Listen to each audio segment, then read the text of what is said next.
Welcome back to Carvaganza and let's talk about cars. Di tahun 2020 ini, setelah pandemi selama 3 bulan, pasar otomotif Indonesia kembali bergerak dan mulai bermunculan mobil-mobil baru. Salah satunya adalah ini, Porsche Cayenne Coupe. Ini adalah salah satu atau model pertama dari beberapa rangkaian model baru yang dijanjikan Porsche Indonesia untuk meluncur di Indonesia tahun ini. Ini adalah varian baru dari Cayenne, pioneer model SUV dari seluruh line-up Porsche yang ada saat ini, dan mobil ini punya proporsi yang lebih sporty untuk menantang model dari pabrikan Jerman lain seperti BMW X6, Mercedes-Benz GLE Coupe, dan Audi Q8. Seperti apa detail dan lengkapnya dari Porsche Cayenne Coupe yang ada di Indonesia ini? Simak terus video Carvaganza. Nah, Cayenne ini sekarang menjadi model SUV tertinggi yang ada di seluruh line-up model Porsche saat ini. Posisinya di atas Macan dan punya kepraktisan yang lebih tinggi dengan sekarang menambah nilai sporty dari bentuk bodi yang lebih sporty ala coupe. Kalau dilihat secara keseluruhan, mungkin dari bagian depan mobil ini nggak ada bedanya dari generasi atau model Cayenne yang sekarang yang sudah meluncur di Indonesia sejak tahun 2018.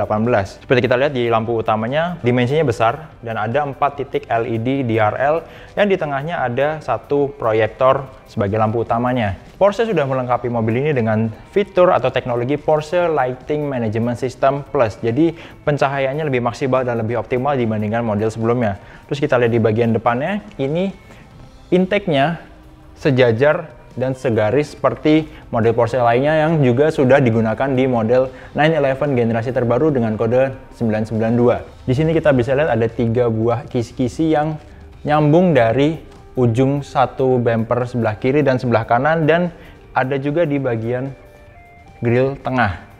Ini untuk memaksimalkan aliran udara dan menampilkan aura sporty dari Cayenne. Sementara kalau kita lihat di dalamnya, di situ ada seperti flap atau bilah yang bisa buka tutup untuk memberikan pasokan udara, entah itu saat dibutuhkan pendinginan lebih baik ke mesin atau untuk menjadikan aliran udara di mobil ini lebih efisien dan tidak berat saat kecepatan tinggi. Nah, sekarang kalau kita lihat ke samping, ini adalah salah satu menu utama yang ditawarkan oleh Cayenne Coupe.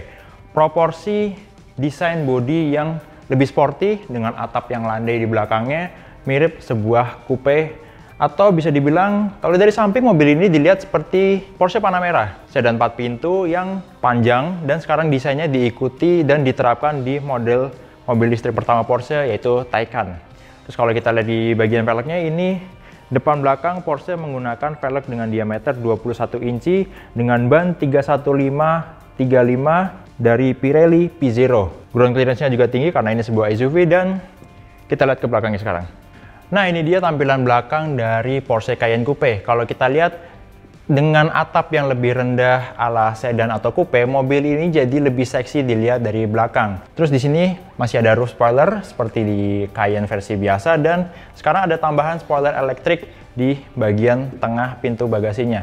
Di sini spoiler ya bisa terbuka atau naik secara otomatis, entah itu untuk menambah downforce yang membuat mobil ini jadi lebih nempel ke aspal saat kecepatan tinggi, atau menambah efisiensi aliran udara sampai ke bagian belakang sehingga mobil ini tidak terlalu berat saat dalam kecepatan tinggi. Terus kita bisa lihat di sini lampu belakangnya benar-benar sama seperti Cayenne yang versi standar, udah dengan desain lampu yang menyatu dari ujung kanan sampai ujung kiri, dan ini adalah varian Cayenne S Coupe. Kalau kita lihat ke bagian bawahnya, di sini bumper belakangnya ada aksen seperti diffuser ala sports car Porsche. Dan kalau kita lihat lebih dalam lagi ke bagian dalamnya, di sini ada skid plate untuk melindungi bodi bagian bawah saat mobil ini mungkin lewat ke medan yang cenderung off-road atau berpotensi membuat mobil ini baret atau beset di bagian bawahnya. Dan di sini masing-masing sebelah kanan dan kiri ada 2 buah knalpot yang menjadi sumber suara yang bisa dinikmati saat mobil ini digeber kencang. Oh ya, soal kepraktisan, Porsche juga melengkapi mobil ini dengan sensor pintu bagasi di bagian bawah. Jadi kalau misalnya kita lagi bawa barang banyak, mau masukin ke bagasi, kita nggak perlu pencet tombol di pintu atau dari remote. Kita cukup gerakan kaki ke bagian bawah dan pintu bagasi terbuka secara otomatis.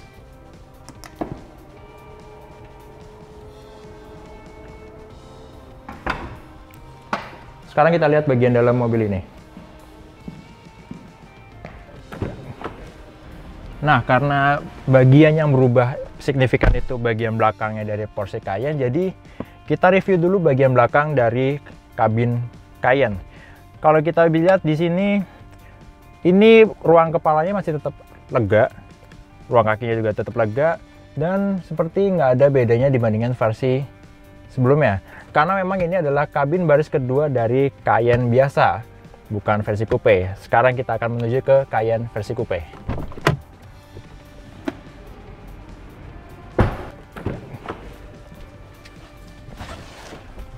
Nah, ini baru interior dari kabin belakang Porsche Cayenne Coupe. Kalau dibandingin versi biasanya, kita bisa lihat tentunya pasti bagian atapnya ini jadi lebih sedikit ruangnya.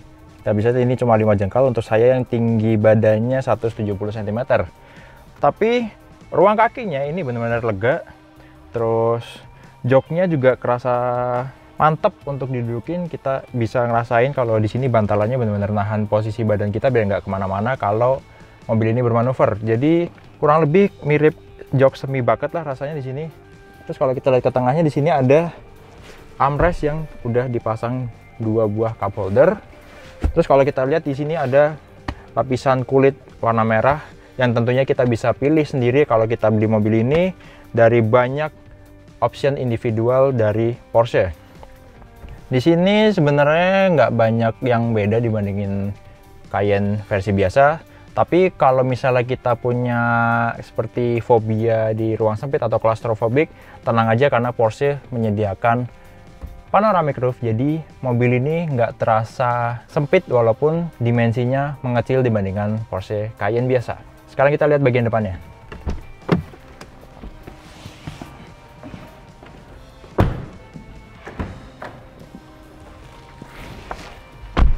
Nah, yang bisa kita lihat di sini kalau untuk kabin bagian depannya cukup familiar atau hampir nggak ada bedanya dibandingkan Cayenne versi biasa.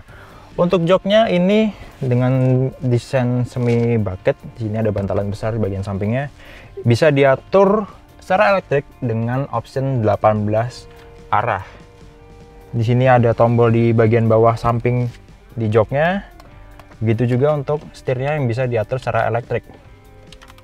Tilt and telescopic. Untuk layout dashboardnya sendiri ini benar-benar khas Porsche, dan kalau kita lihat di bagian panel instrumennya ini ada satu tachometer besar di bagian tengah yang di samping kanan kirinya disertai layar digital untuk mendukung informasi apapun yang bisa diakses oleh pengemudi untuk mengetahui kondisi dari mobil ini tiap waktu. Sekarang kita coba nyalain interiornya dan joknya langsung maju menyesuaikan posisi duduk kita yang sudah kita atur sebelumnya, juga untuk posisi setirnya. Dan di sini ada layar infotainment besar seperti di model Cayenne versi standar. Di sini kita bisa atur segala macam mulai dari sistem hiburan, musik atau Apple CarPlay. Terus di sini ada settingan mobil, kita bisa atur suspensi, transmisi atau mesin sendiri untuk setiap mode yang kita bisa pilih saat mengendara, mulai dari normal, sport, sport plus sampai individual. Mode ini juga kita bisa atur dari tombol yang ada di bagian setir. Terus di sini ada beberapa tombol untuk mengaktifkan sport exhaust. Jadi suara knalpotnya bisa lebih kencang, bisa lebih enak didengar. Terus di sini ada tombol untuk mengaktifkan spoiler belakang atau sayap elektronik yang ada di belakang kita jelaskan tadi. Selebihnya kita lihat di konsol tengah, ini ada banyak kontrol yang menggunakan sensor sentuhan atau seperti haptic touch di smartphone. Di sini kita bisa atur selain transmisi dan rem parkir, ada untuk AC dan beberapa fitur keselamatan seperti stability control dan pengaturan mode suspensi. Selebihnya masih sama seperti Porsche Cayenne model biasa. Oh ya, untuk ergonomisnya di sini ada armrest yang bisa dimaju mundurkan posisinya, dan di sini ada sebuah kompartemen yang cukup besar yang di dalamnya ada 2 buah slot USB Type-C untuk menghubungkan smartphone atau gadget ke sistem infotainmentnya. Sementara di sini ada 2 buah cup holder yang kalau kita nggak pakai bisa ditutup dengan majukan posisi dari armrestnya tersebut. Oh ya, sebelum kita lihat ke mesinnya, di sini kita bisa lihat walaupun Porsche sudah menggunakan keyless entry untuk Cayenne Coupe, di sini tetap ada knob untuk mutar kunci yang fungsinya untuk starter mesin. Jadi Porsche mempertahankan tradisi, yaitu posisi Untuk starter mesin itu nggak di tempat yang sama seperti tuas transmisi. Jadi satu tangan untuk mutar kunci, satu tangan lagi untuk standby di tuas transmisi untuk siap-siap starter atau siap-siap start seperti yang Porsche lakukan biasanya di balapan Le Mans. Dan untuk Cayenne ini juga Porsche sudah menggunakan vakum di pintunya, jadi walaupun kita nggak rapat nutup pintunya, dia akan nutup sendiri secara pelan-pelan. Sekarang kita lihat mesinnya. Nah, untuk Porsche Cayenne S Coupe ini menggunakan mesin V6 2,9 liter twin turbo. Sementara untuk varian dasarnya itu Cayenne Coupe, mesinnya sedikit lebih besar yaitu 3 liter tapi turbonya cuma 1 unit. Mesin ini punya power 434 horsepower sementara torsinya 550 Nm. Dengan sistem penggerak all-wheel drive dan transmisi otomatis 8 percepatan, Cayenne S Coupe diklaim bisa akselerasi 0 sampai 100 km per jam dalam waktu 4,9 detik. Nah, jadi itu dia first impression review untuk Porsche Cayenne S Coupe, varian atau versi lebih sporty dari Cayenne yang punya atap seperti coupe dan punya karakter lebih sporty dari sisi tampilannya. Ini adalah model pertama dari beberapa model baru yang Porsche janjikan akan meluncur di Indonesia tahun 2020 ini. Alright, jadi terima kasih sudah menonton video ini. Kalau Anda suka video ini, silahkan klik tombol like. Kalau ada yang ingin disampaikan atau ditanyakan, sampaikan di kolom komen. Dan yang terpenting, jangan lupa untuk subscribe channel Carvaganza. Mampir juga ke channel The Official Auto untuk tahu informasi lengkap soal mobil-mobil terbaru. Jangan lupa juga untuk visit ke website www.carvaganza.com. Tunggu konten-konten kami berikutnya dan let's talk about cars.